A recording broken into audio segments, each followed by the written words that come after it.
Good morning and welcome to the Core Connection. I'm Mira Rubin here with you on Enlightened World Network. And today's topic is delighting in deliciousness, actually celebrating deliciousness in life and deliberately dedicating time, energy, and emotion to that delight because it enlivens us. It produces all kinds of positive chemistry in our body and being, and um,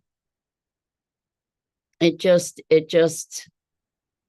helps to train our brain in positive pathways. So before we get started, we'll take a couple minutes to get present. But good morning, Rosalind. Welcome. It's great to have you joining us this morning, and welcome to everybody else who's joining us. Welcome, Robin. Great to have you here this morning.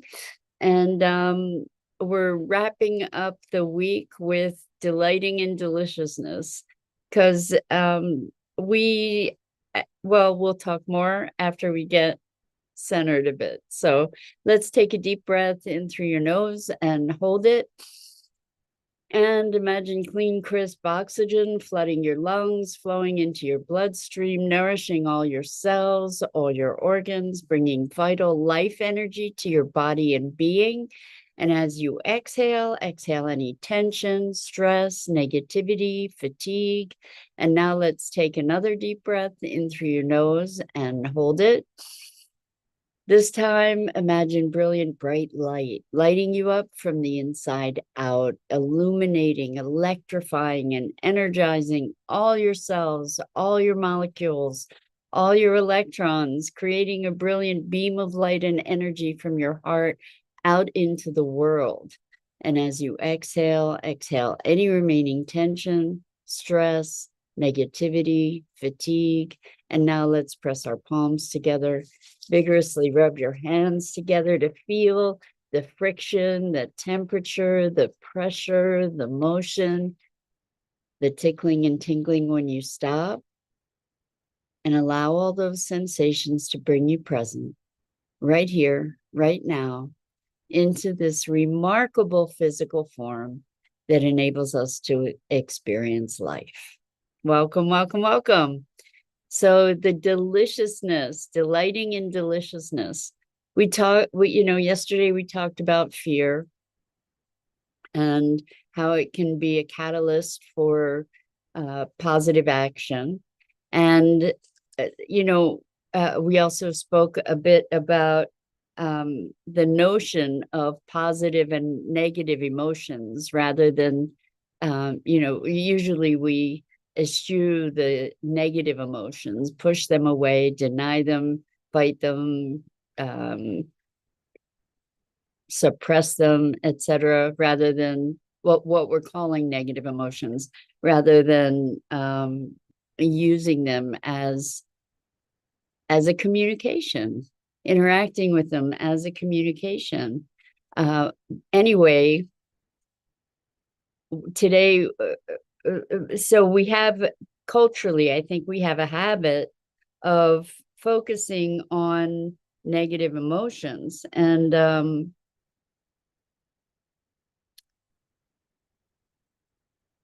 we don't necessarily spend time and energy cultivating our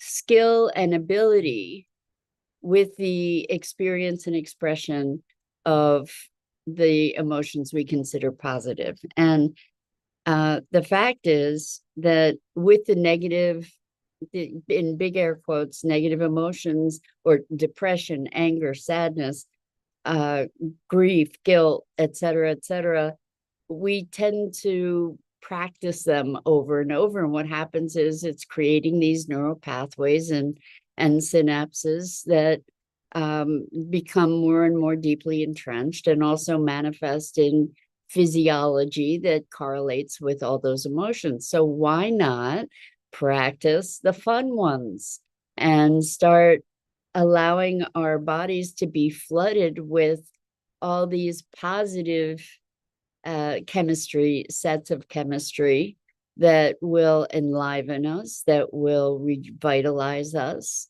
and support us. And so that's what we're talking about today, and delighting in deliciousness.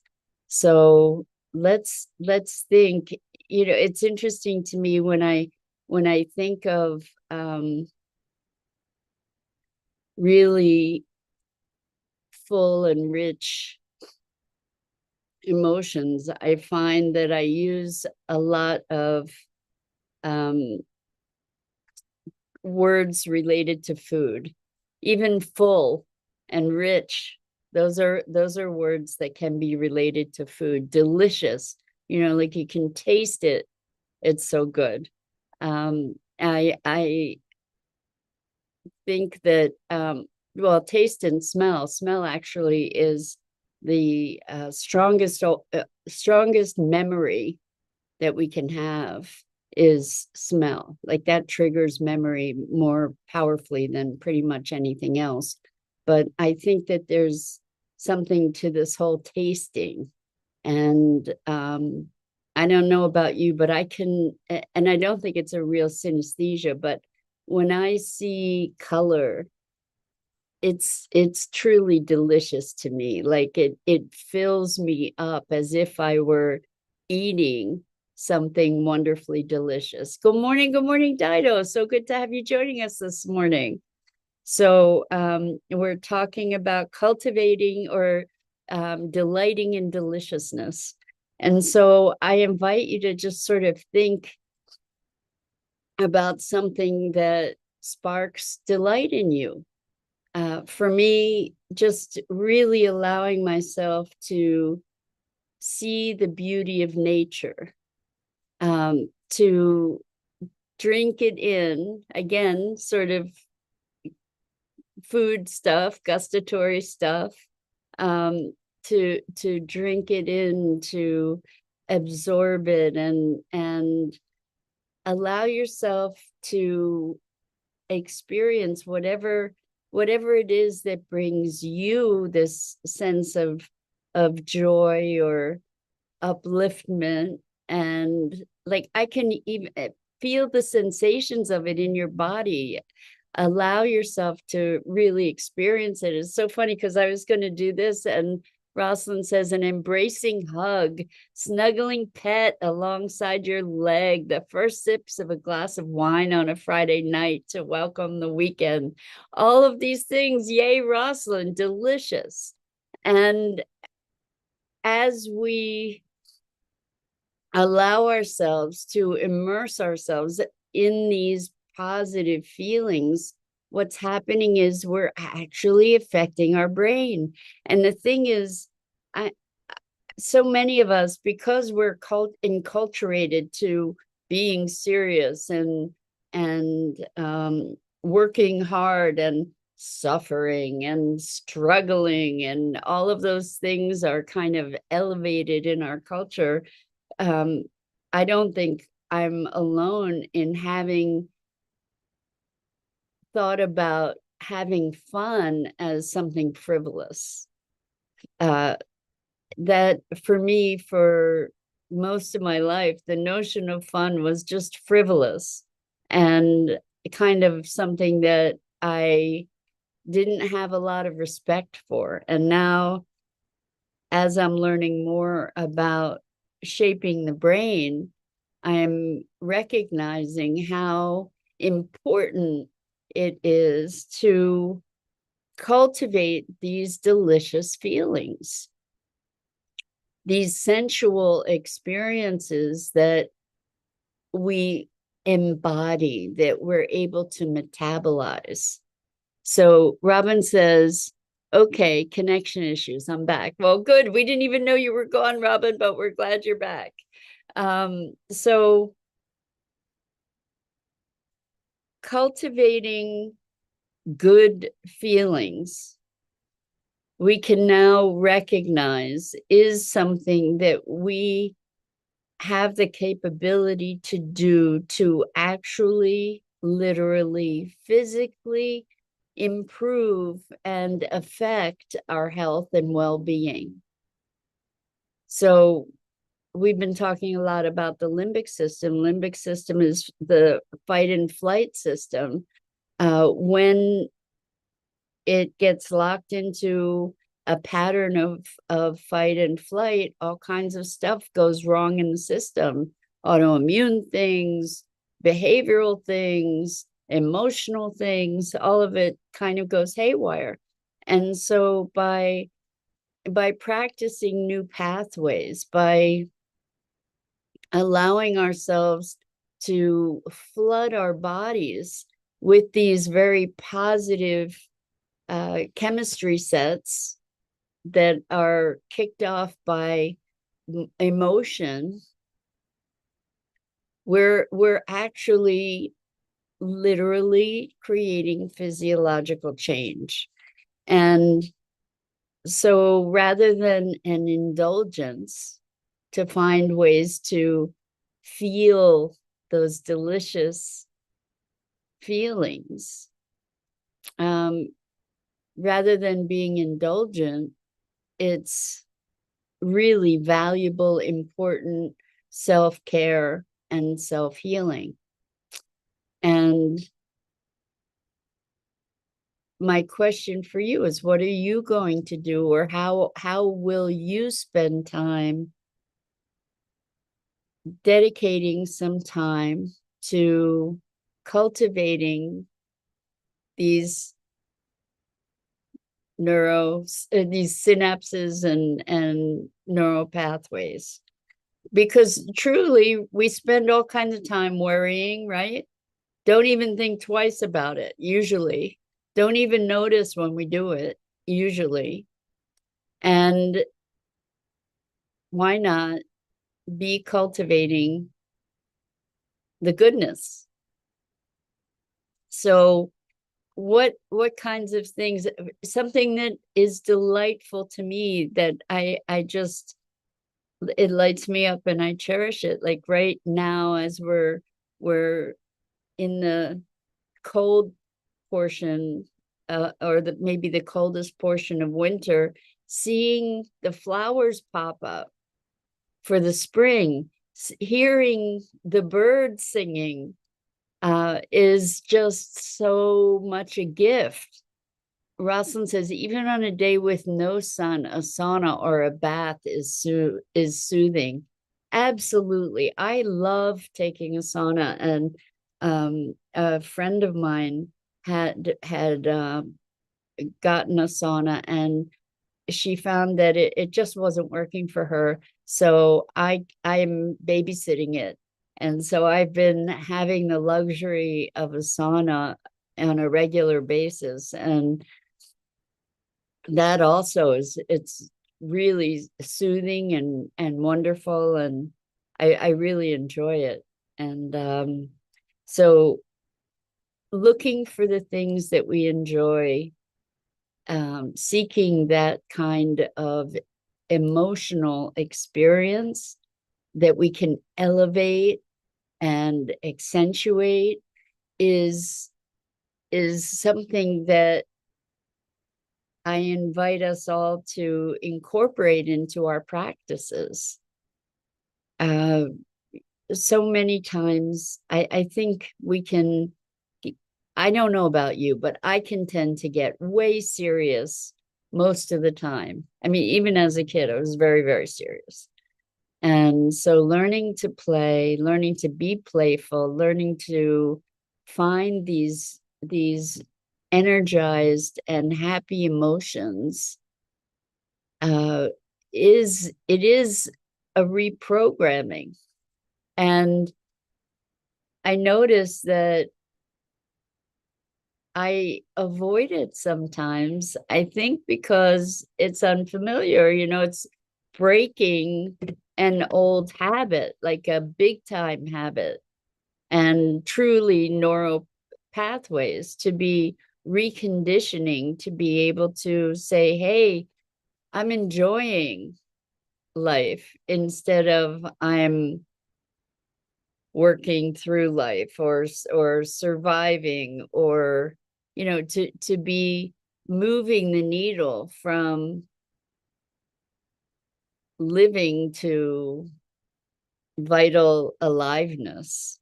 And I don't know, but I don't think I'm alone in the challenge of that. And it's a worthy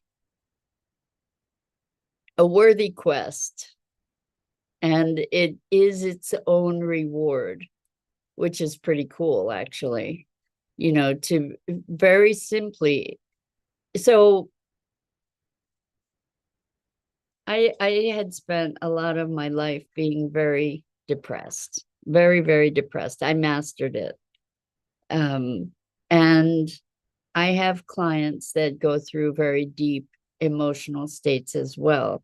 And what I notice is that all of us have the ability to talk ourselves into a state.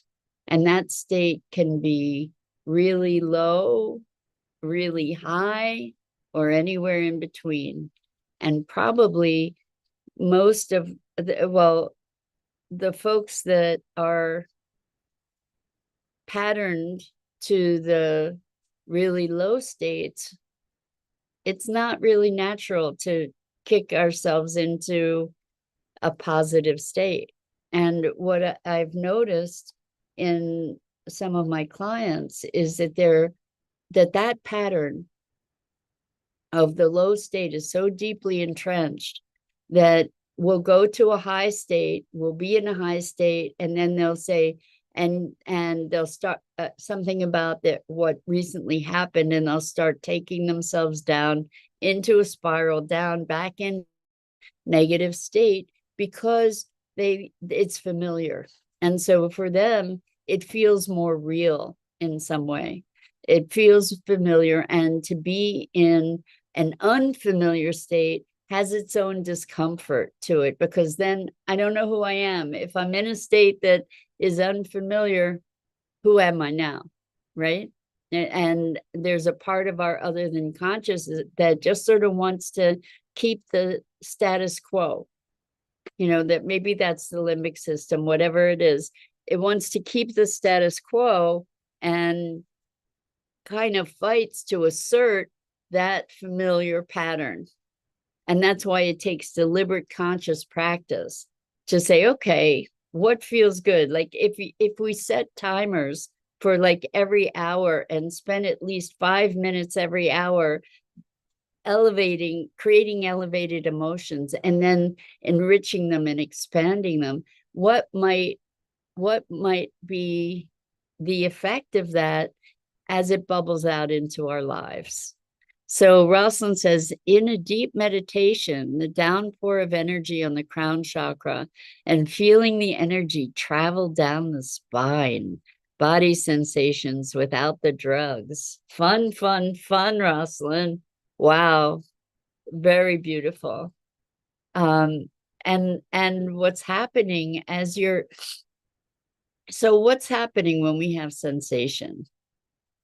There's electrical energy synapses, there's chemistry changing, there's physiology. You know, every day that we start our morning musings, we, at the end of the deep breaths, we rub our hands together and talk about how we get to feel the sensation, to presence ourselves to this remarkable physical form that enables us to experience life.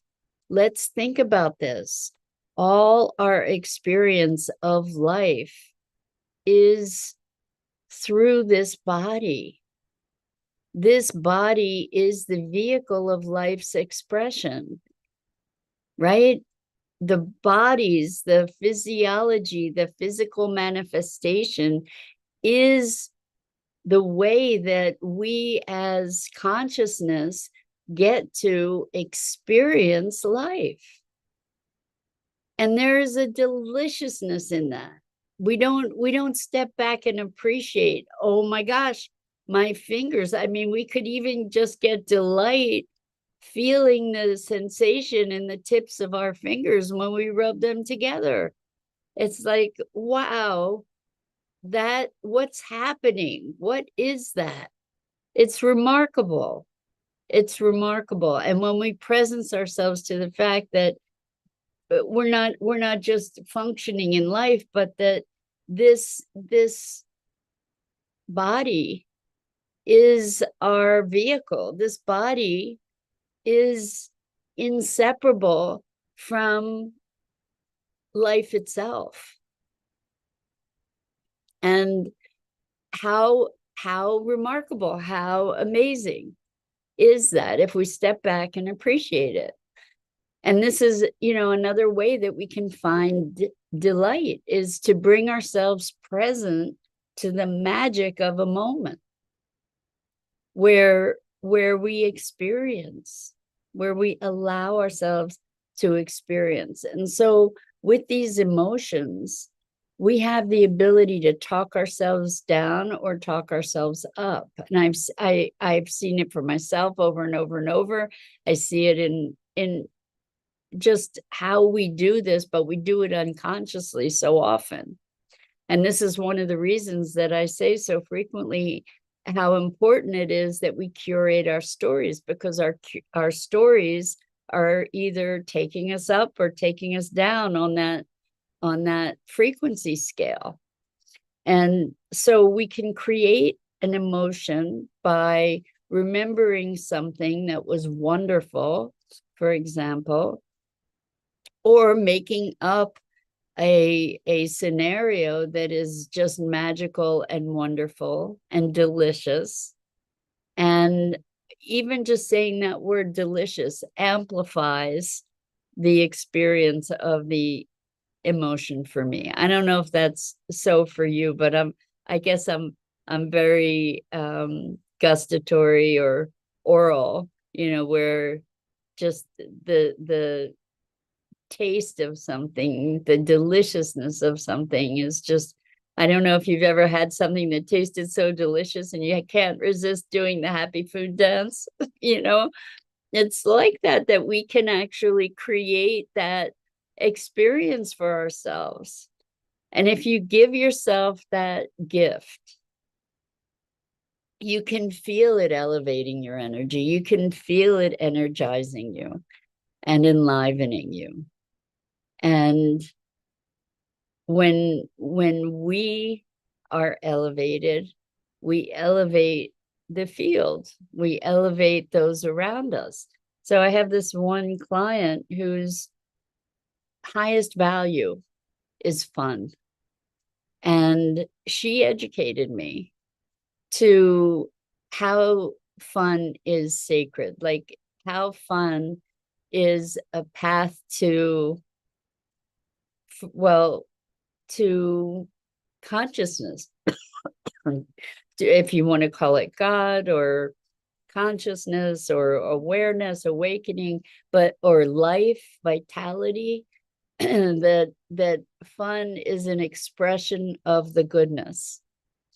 And that as we express the goodness, we are connecting with the greater good, the overriding good. And up until that conversation, I realized that I was kind of a serious snob where I just dismissed fun as kind of an indulgence rather than a sacred kind of intention and experience. So going into this weekend, I invite you to find ways to bring these positive emotions into your experience, to find ways to have fun or to feel wonder and awe and delight and just allow yourself to metabolize the deliciousness. So to digest it to make it a part of you, so that not only are you feeling enlivened, but you then elevate those around you. So, yeah, good stuff. I hope that you will take that invitation to heart and body and spirit. So, I think I have another meeting that I need to get to. And so I think I might wrap early today. Uh, but I want to say, as always, thank you, thank you for this forum, for your joining us, for your engagement, your insights and wisdom, and the opportunity that you present me to be able to share this. It enlivens me in a very big way. So I'm deeply, deeply grateful. And by the way, gratitude is another way to elevate. I mean, gratitude is a delicious feeling.